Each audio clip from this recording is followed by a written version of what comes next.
Definitely your fat karate instructor guy doesn't really have a role in the sport anymore. Like the strip mall karate guy really took a hit with the growth of mixed martial arts. I could be onto something here, but I'm not entirely sure. The world, everyone seems to think, is getting more sensitive, more about being politically correct. But at the same time, cage fighting is becoming more and more of a popular sport. And the way that MMA was shown, or at least believed to be by like the older sports writers, was like it's this crude, awful, downtrodden sport. And yet now we're kind of seeing it as like a very, very popular sport with the interest of many people. So I would say, let's say the last 2 decades or decade and a half. Yeah, I mean, there's a lot that would go into that. I think the easiest answer would involve something along the lines of how the industry was managed or run by its chief stakeholders, and then something particular about MMA. So on the other side, the business side of things, basically the UFC, and listen, there's been a lot of power changing hands. The UFC ownership has changed hands several times. There used to be a world like when I was really getting into MMA a long time ago, the polarity of MMA was very different. Japan was as important, if not the most important, actually quite outright was the most important for quite some time, and so that's really no longer the case. But if we're just talking about the North American market, which is the chief pay-per-view buying market, and so therefore maybe in many ways the most relevant one, the answer would be the UFC just did a really great job over the course of time with a few hiccups in making sure this was marketed the right way. I mean, like we all look back at the early days of UFC and the marketing around it is like, gore first and whatnot, and really like outlandish, and people sort of like decry that today with good reason. But at the time, that was a very effective way to get attention. The problem was it just got you a lot of negative attention. And so when you talk about the last decade plus of growth, what you were probably going to be noteworthy is The Ultimate Fighter playing a role on Spike TV and introducing this to the American household through this reality show Prism. And then prior to that, the UFC being bought out by Zuffa. The previous owners were called SEG, and then Zuffa, which was the Fertitta brothers, the billionaire casino magnates of Las Vegas, working with Dana White. Right. They purchased it, and they really did a lot of things interesting. There's a bit of a myth that they were the guys that ran towards regulation. That the move towards regulation was already in play before they got there. This is a famous thing called the Zuffa myth, but it is fair to say that they definitely facilitated that. They were going state by state by state to get this regulated in a way that folks understood through natural mechanisms, the existing, and then they would help create otherwise state athletic commissions. And then they just really knew how to listen, MMA is a star-driven sport, and they just had a good crop of stars. They were able to help market. Obviously, those guys helped themselves. In many ways, it was the golden age of the light heavyweight division with Randy Couture, Vitor Belfort, Chuck Liddell, Tito Ortiz, Vanderlei Silva, and Rampage Jackson at the time in Japan. But they just had a really interesting way of marketing it. They also, in trying to get it regulated, made a really hardcore effort on making it palatable to wider audiences, trying to put a lexicon and a language on things so that it wasn't cage fighting, it was mixed martial arts, it wasn't ultimate fighting, it was a sport. They were trying to really put a language around it that folks understood. And they were also hyping up the fact that Chuck Liddell does have an accounting degree. That's real. Rich Franklin was a math teacher. They would really lean into that. So that's one part of it. The other part of it is that MMA is very engrossing. You are watching something that is highly unusual. It is exceptionally violent, which I say as someone who's been watching it for most of my life. It is that. And it is also highly scientific. And at the time in which the things began to really get rolling around 2005 with The Ultimate Fighter, what you really began to notice was every year you could watch innovation take place in real time. You weren't handing down old secrets that everyone just already knew were the best. Nobody really knew exactly where this was going to go, although the better ones had some clear vision about it. And so you could just watch this thing get better and better and different. And now athletes from other sports are getting into it, and they're bringing more to it. And I've been watching this as long as I can remember. Well, I found it in age 14 from a friend, but the point I'm trying to make is, through my whole adult life and much of this, I've been watching it, And I can't tell you, even to this day, I get surprised by things I see, innovations that come up with, things you think are impossible become the possible. And so that's just extremely engrossing for the right kind of audience. You marry that with the right ownership group, you marry that with the right kind of marketing and a few pieces of good luck and the Ultimate Fighter, and here we are. So you have the evolution aspect, which is something I didn't think about, but also the marketing aspect from what was it, the Zuffa group? Basically. Yeah. So, but I guess the route that I was thinking more along the lines of, and maybe I'm one of these people that were just subverted by incredibly good marketing, but I was thinking along the lines of just like humans in general just being attracted to this thing. But it could have been, made out for me to believe that, when in fact I was just marketed to very well.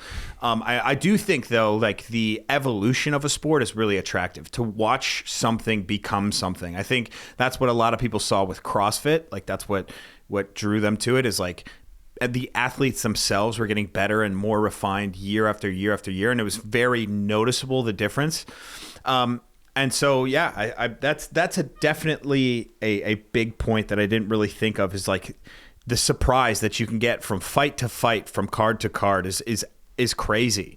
And to see new things played out. And I'm glad you brought that up, because that's something that I wanted to ask you about as a practice, but also physically. What are the differences now between athletes that, like, compared to the ones of the past? So you bring up Chuck Liddell, compared to some of the Dagestani guys. What are the differences that you see there? So you might be tempted to say that only now are really good athletes getting into it, but that's actually not quite right. I mean, even in early UFCs, you had Dan Severn, who was actually a pretty good wrestler and throughout the course of his life at various levels. And there were some other ones that were actually pretty good athletes as well. But definitely your fat karate instructor guy doesn't really have a role in the sport anymore. Like the strip mall karate guy really took a hit with the growth of mixed martial arts, for a variety of different ways. Like the guys who you see on Instagram, they just touch people and they fall and like that. That dude no longer has a role. So one, you got kind of rid of the riffraff. But as I mentioned, like Mark Schultz is arguably one of the greatest wrestlers of all time, certainly in the American side of things.